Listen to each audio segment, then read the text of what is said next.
Picture this. It's the dead of winter, 1,000 years ago. No central heating, no thermal underwear, no double-glazed windows. Yet, millions of people survived year after year in conditions that would challenge us even with all our modern technology. How did they do it? It wasn't just about huddling around a fire. They had a secret, a strategy so ingrained in their daily lives that it became second nature. And this ancient wisdom might just change how you think about staying warm forever. Let's bust a myth right away. Medieval people didn't just tough it out. They were incredibly smart and resourceful. Their entire approach to winter was proactive, not reactive. It all started with a concept we barely think about today: the winter mindset, before the first frost even hit. Preparations were in full swing. This wasn't just a chore. It was a communal effort, a ritual of survival. They understood that winter was a formidable enemy, and you don't fight an enemy by waiting for it to attack.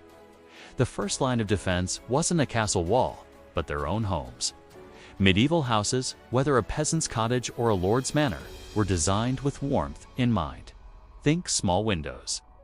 Today we love huge panoramic windows, but back then, glass was a rare luxury, and even when used, it was in small panes. Most windows were just wooden shutters. This drastically reduced heat loss. They also used heavy tapestries and wall hangings, not just for decoration, but as a brilliant form of insulation.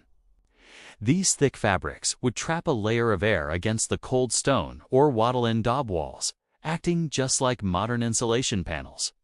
Floors were another key area. Forget cold stone. The floors were often covered with a thick layer of rushes, straw, or dried herbs. This wasn't just for comfort. It was a constantly renewed layer of insulation from the frozen ground. In the winter, they'd pile it on extra thick. It also had the added benefit of absorbing spills and could be swept out and replaced, keeping the home relatively clean and fresh-smelling. But the heart of the medieval winter home was, of course, the fire. The central hearth was more than just a heat source. It was the social and functional hub of the house. Everything happened around it: cooking, mending, storytelling, sleeping. Its constant glow provided light, warmth, and a sense of security against the dark, cold nights. And they were masters of fuel efficiency. They didn't just burn massive logs all day. They managed their fires carefully, using slow-burning woods like oak and ash, and banking the embers at night so a new fire could be started quickly in the morning. This saved precious firewood, which had to be gathered and stored months in advance. Now, let's talk about what they wore. Forget the idea of drab, simple clothes. Medieval clothing was a sophisticated layering system. The secret weapon was wool. Wool is a miracle fiber. It's an amazing insulator. It's water-resistant, and here's the magic part: it stays warm even when it gets damp. This was crucial in a time without waterproof synthetics. Everyone, from the poorest farmer to the richest noble, wore layers. The base layer would be linen, which is comfortable against the skin. Over that, they'd pile on woolen tunics, gowns, and hose. The more layers, the warmer you were, because each layer trapped air, creating an insulating barrier. It's the same principle we use today with modern outdoor gear. They also understood the importance of covering their heads, hands, and feet.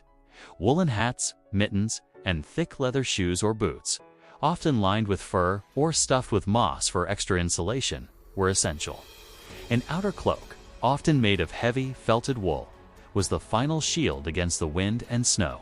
So, they had warm houses and warm clothes. But what about when they had to go outside? This is where the winter survival rule they never broke comes in. And it's incredibly simple. They limited their exposure. Medieval life was dictated by the sun. In winter, the days are short. They rose with the sun and went to bed not long after it set. Outdoor work was done during the warmest part of the day, and non-essential travel was avoided. Winter was a time to turn inward. It was the season for indoor crafts: spinning wool, weaving cloth, carving wood, repairing tools. The frantic pace of the agricultural year slowed down.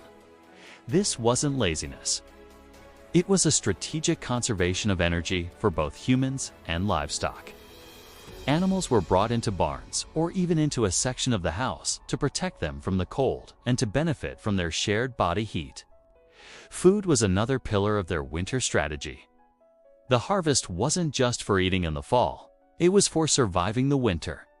They were experts at food preservation. Grains were dried and stored in rodent-proof bins. Vegetables were pickled or stored in root cellars. Fruits were dried or turned into preserves.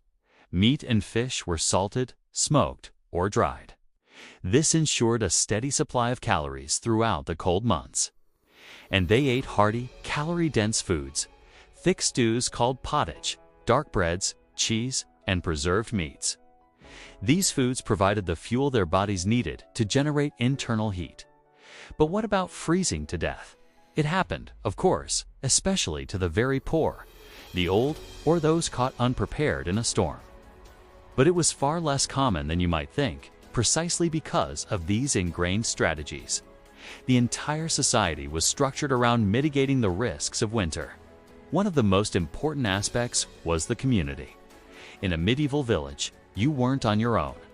People looked out for each other. The neighbor's roof was damaged, others would help repair it. If a family ran low on firewood, someone would likely share. This communal safety net was perhaps their most powerful tool against the cold. The modern idea of rugged individualism would have seemed suicidal. They knew that survival was a team sport. They also had a deep ancestral knowledge of their environment. They could read the weather. They knew which woods burned the longest, which plants had insulating properties, and where to find shelter in a sudden blizzard. This was knowledge passed down through generations, not written in books, but lived and practiced every single day. So, what can we learn from our medieval ancestors? It's not about giving up our central heating and living in a hut. It's about mindset. It's about being proactive instead of reactive.